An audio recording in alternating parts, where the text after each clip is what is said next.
The special overseas edition of our ThesisGate program began during last year's Lunar New Year holiday. In the blink of an eye, we're now entering our 51st episode. EPM moves forward with its efforts to deepen Taiwan's democracy. Our goal is to revolutionize Taiwan's judicial and political systems. Neither the presidential office nor the Taiwanese media can stop us, despite their best efforts.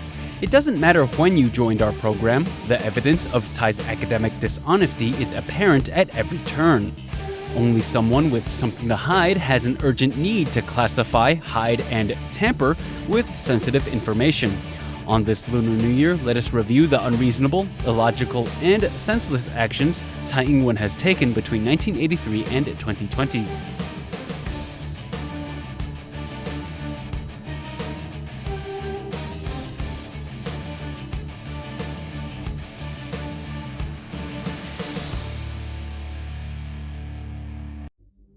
Miss Tsai Ing-wen says she received her PhD from the London School of Economics in 1984. However, no one could locate her doctoral thesis before 2019. Professor Huan Lin published a report that unveiled several pieces of evidence which suggest Tsai Ing-wen never received a PhD. One key piece of evidence was the University of London's library insisting that it never received a copy of Tsai Ing-wen's dissertation. 107 people received doctorates from LSE in 1984. The same year Tsai says she graduated from LSE. Tsai's dissertation is only one of two that the library does not possess. The other missing dissertation belonged to a student that engaged in plagiarism. Therefore, that person's degree was revoked. When presented with this evidence, Tsai Ing-wen responded by suing the three scholars for defamation. 提起告诉。所以我不知道为什么贺教授还是要这样子来质疑哦。那他也说过要司法检验，那我们就提告由司法来检验这件事情。However, on the same day the presidential office announced their intention to litigate, then legislator Apollo Chen struck a devastating blow. He discovered that all documents related to Tsai Ing-wen's time as a professor at universities in Taiwan were quietly classified and designated as top secret. They can't be declassified until December 31st, 2049. Dr. Xu published an article in the Chinese-language US-based newspaper World Journal on September 18, 2019. In the article, he shared his thoughts about Tsai Ing-wen's dissertation. Xu raised several questions regarding the thesis. Firstly, this thesis, supposedly written in 1983, was rather rough overall. Not only that, but the way the thesis was formatted indicated it was composed using technology available only after 1984. There were remnants of handwritten corrections and traces of whiteout. The thesis also used American spelling rather than British spelling, which is unusual for the London School of Economics. By June of 1983, she turned in her dissertation. The president then completed her doctoral defense in October of that year as well. The University of London notified the president that she successfully passed her defense in January of 1984. From the approval of the topic to its completion, an LSE dissertation took only 5 months to complete. That, if anything, is unbelievable. What's even more outrageous is that in 2011, while giving talks at college campuses, Tsai uttered several more different thesis titles. 一时之间失掉了工作啊，那这种叫做市场防卫，那这个英文叫 safeguard， 就是 safeguard 就是你防卫你的市场，所以我的论文题目叫做 safeguarding domestic market， 啊，就是保卫啊你的内部的国家内部的市场啊。我后面也加了一句话。叫做 in a changing world。那我们来看一下，我讲一个故事好了，我再讲一个故事给各位听，就是我在伦敦政经学院，刚进去上学的时候啊，因为我念博士班，所以我要交一个博士论文的题目。好，那我交出去的论文题目叫做因为我学国际贸易跟国际竞争嘛，好，所以当年在国际贸易里面有一个非常重要的议题，就是说，当你的这个国际贸易非常的盛行的时候，外国的货品一直进入到你本国的市场的时候，你的本国原来的供给的这些厂商，它会被打垮。这个观念在英文里面就叫 safeguard， 就是 safeguard 就是防卫你的市场。所以当年我的论文题目就是 safeguarding domestic markets， 就是说怎么样防卫国内的市场。那我后面还加了一句话 ，in the changing world， in the changing world 就是在一个变动中的世界。所以我就交上去给我的指导老师再交给那个学校有一个审查委员会。这个审查委员把这个论文题目打回来，他说你的前半段我可以接受 ，safeguarding domestic markets， 你的前半段我可以接受，你的后半段我不能接受。这一套反攻的机制我们叫防御机制，就叫 safeguard。在我那个年代，我的论文题目就是 safeguarding domestic markets， 也就是说你怎么样保卫你的国内市场。那我后面就加了一句话 ，in a changing world。结果这个论文题目就被打回来。这个我的 committee members 他说 safeguarding domestic market is fine， 这个论文题目没有问题，因为是一个当时非常重要的一个题目哈。但是他们不喜欢我的后半段 in a changing world。为什么他们不喜欢这个后面的半段 in the changing world？ 因为这个有一个 committee member 说 the world is changing all the time。 There are now a total of 5 different titles for Tsai's thesis. A few of those titles don't even pertain to the same concepts. How can a person be so inconsistent with the name of their own doctoral thesis?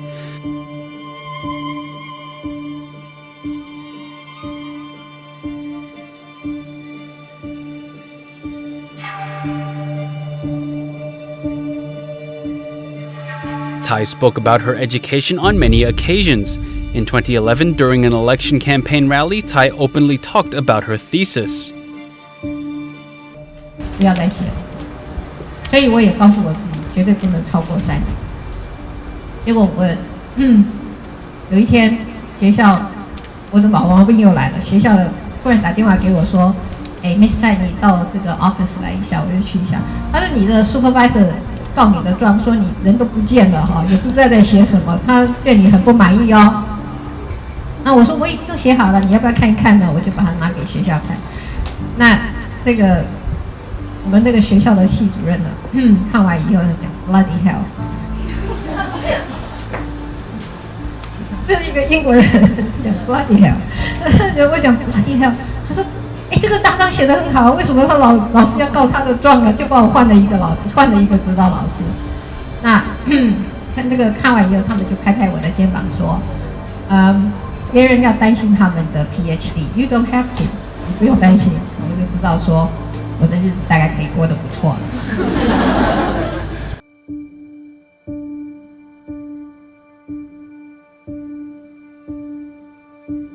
Even with an unhappy supervisor, Tsai Ing-wen managed to complete a thesis outline and have the head of her department arrange a new supervisor for her. That scenario seems extremely unlikely. But Tsai seems to thrive in unlikelihood, seeing how she says she graduated with 1.5 PhDs. 过了一阵子，我的指导老师就把头探出来，他说：“Miss Tsai，你进来一下。”那我就进去了。他说：“我们讨论了很久，倒也不是讨论要不要给你博士学位，我们要讨论是给你1个博士学位，还是给你2个博士学位。”最荒谬的事情是什么？我有3个 examiner， 甚至3个口试委员。这个因为我的论文是法律跟经济的混合体，所以一个是我的指导老师，一个是经济学家，一个是学法律。那个律师就说你的经济部分写得不错，那个经济学家说我法律的部分写得不错。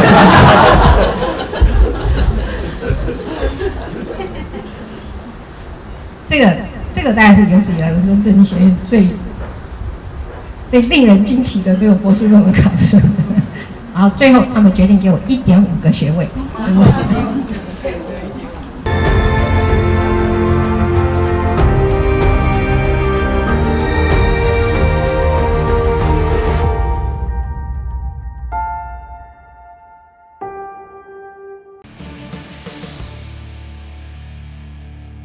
In May of 2019, Dr. Lin sent letters to the LSE's many libraries asking how someone could borrow a copy of Tsai Ing-wen's thesis.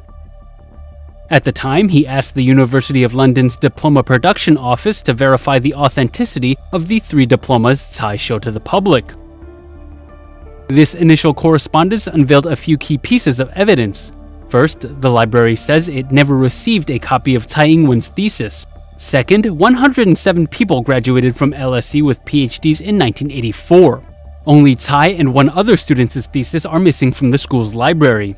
However, the latter had their degree revoked because they were caught plagiarizing. Lastly, the diploma that Tsai said she reapplied for in 2015 was different from reissues that the University of London's Diploma Production Office handed out. On June 19, 2019, Dr. Lin reached out to the University of London's Data Protection and Information Compliance Manager. Dr. Lin, with the help of the UK Freedom of Information Act, requested information related to Tsai's thesis. The Data Protection Manager told Dr. Lin that the school library never received Tsai Ing-wen's thesis.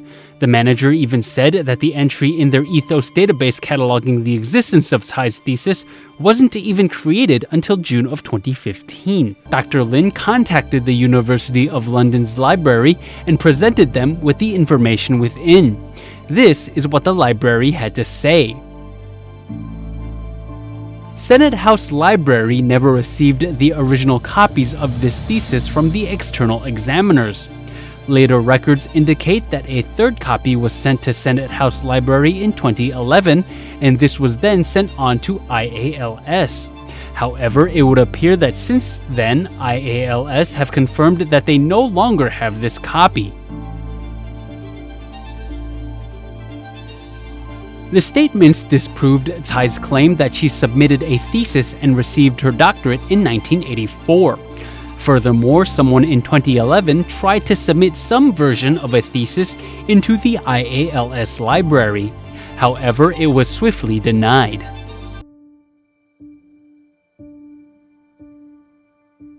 Tsai's team is constantly thinking of new ways to refute phony diploma accusations. The level of manipulation we've seen so far requires a strong network of people fostered over a long period of time.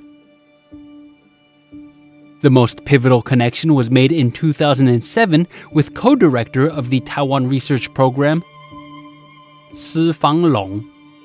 The earliest mentions of LSE's Taiwan research program surfaced in 2007 during a report by the Education Ministry. It was part of a lecture program proposed by the ministry. Taiwan's Education Ministry provided partial funding to establish the Taiwan research program. However, in its 7 years of existence, it didn't produce a single research paper. 2 other lecturers Taiwan sent to England indeed produced research. So why was it that the LSE Taiwan research program could take money from the Education Ministry, yet not produce a single piece of work? Why didn't it need to offer any progress reports to Taiwan's legislature? What was the true purpose of the research program? It's important to point out here that Tsai Ing-wen was Taiwan's vice premier at the time. Aside from having no apparent purpose, the source of the Taiwan research program's funding was unclear and ambiguous at best. A few crafty netizens used the Freedom of Information Act to request details regarding donations LSE received. In 2018, the UK's Information Commissioner's Office publicised information on donations made to the London School of Economics before 2018. Information on 600 donations were brought to public light. The records clearly listed the purpose for each donation except for one, donation number 3631. Not only was this donation made anonymously, but it was gifted to a single person. The lucky recipient of this donation? Shi Fanglong. Shi supposedly received over £480,000. An anonymous donation made to a single person is standard money laundering behavior. But what kind of social science research project could possibly require such an astronomical amount of money? Also, why was the donated denomination so specific? Tsai Ing-wen was Taiwan's vice premier between January 25, 2006 and May 21, 2007. donation number 3631's funds were to be made available on August 1st, 2007, less than 3 months after Tsai left her post. At the time, the exchange rate between the new Taiwan dollar and the British pound was 62-1. The amount donated to Shi was 30 million new Taiwan dollars exactly. Furthermore, the donation was tax-exempt because it was donated to a supposed research project. The logical deduction here is that this money was appropriated from a clandestine diplomatic fund the government possessed. Tsai Ing-wen is suing former director of the Graduate Institute of Journalism at National Taiwan University, Dr. Dennis Peng, for defamation. Unperturbed, Dr. Peng traveled to the Institute of Advanced Legal Studies library at the University of London on October 22, 2019. He asked the librarian point blank, was this thesis lost? The author, if you want me to search by author. Yeah, Tsai. Last name Tsai. 1984. What's the author's other name? First name ing dash wen.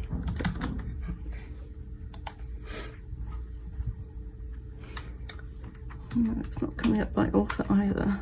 Maybe her name was spelled in a different way. Yes, well, this is our index of last names. Oh. And this is where TSAI would be. Okay, so it was under that. Her last name is TSAI. Yes, her last name is TSAI. So we've searched for TSAI, and this is what it took us into. But if we search for the name the other way around, we can have a look. I got it. So this is the index of names beginning with ing. Mm-hmm. So the result shows no match. Looks like we don't have that one. I can try keyword search, which is a bit more flexible. Or probably the title. Unfair practices and safeguard actions. Is it in safeguard actions. Unfair trade practices. We miss a word. TRADE, yes.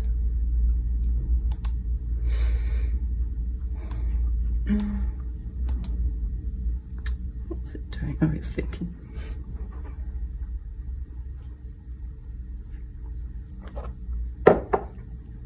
No, it hasn't found anything. Got a lot of similar things, but not all the words that we've got. See here, it says no results found. So it's trying unfair or trade or practices. Okay. So it looks like we don't have that one, I'm afraid. There must be a lot of unfair things. Yes. It looks like we don't have that one, unfortunately. Is it a University of London thesis? LSE is, it should be 1984. Yeah. So, is it possible missing or just, or maybe we never received it. I don't know. If it was missing, if we had received it, it would be on the catalogue, but it would say missing. Oh. But if it's just not there, it suggests that we never received it. Okay, so here is IARS library, right? Yeah. So this should be Redmond's Legal Studies, but so LSE library maybe should have a copy. Is it possible there's somewhere in a different catalog of IARS? No, we only have one catalogue. Okay, so the answer is no. No, sorry.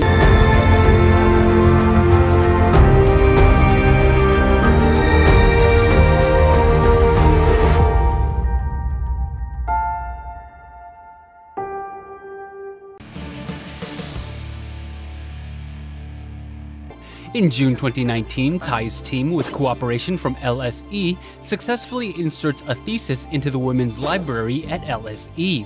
The thesis provided is supposedly Tsai's personal copy. On October 18th, a digital copy of the thesis's text was sent to the library as well. This thesis supposedly existed for 36 years but had never been seen by anyone else.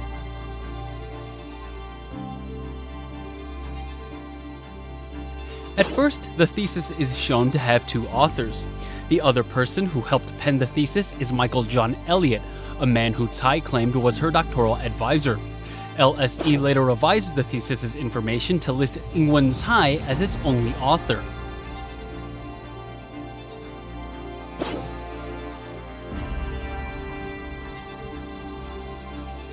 The Ethos database entry for Tsai's thesis originally listed the date of award as 1984.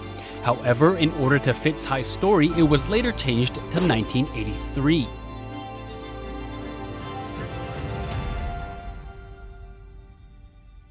The ProQuest database also suddenly showed an additional entry from 1983 under Tsai Ing-wen. Manipulation occurred in Taiwan as well. For example, Lin Huan, a student Tsai advised at Soochow University, had their graduation date changed from 1984 to 1985. Documents outlining funding for the LSE Taiwan research program originally released by the Education Ministry suddenly disappeared from the internet. The files can't be found using any keyword searches at all. The most important development took place on July 19, 2019. While the Education Ministry held a press conference publicizing Tsai's credentials, documents that pertain to her thesis, degree, and teaching career were deemed classified until December 31st, 2049. What's more is that the Education Ministry tried to pass off a thesis completed in 2019 as a thesis from 1984.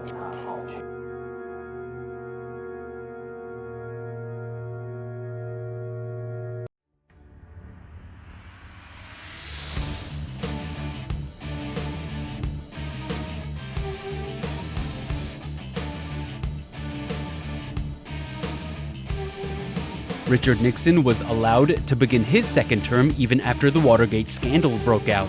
However, he was forced to resign in the second year of his second term. 2021 will also mark the second year in Tsai Ing-wen's second term as Taiwan's president. The explosive truth behind Tsai and her 1.5 PhDs is imminent. The inconsistencies in this 37-year-old story of academic fraud are numerous. Next episode, we pick up where we left off in our mission for the truth.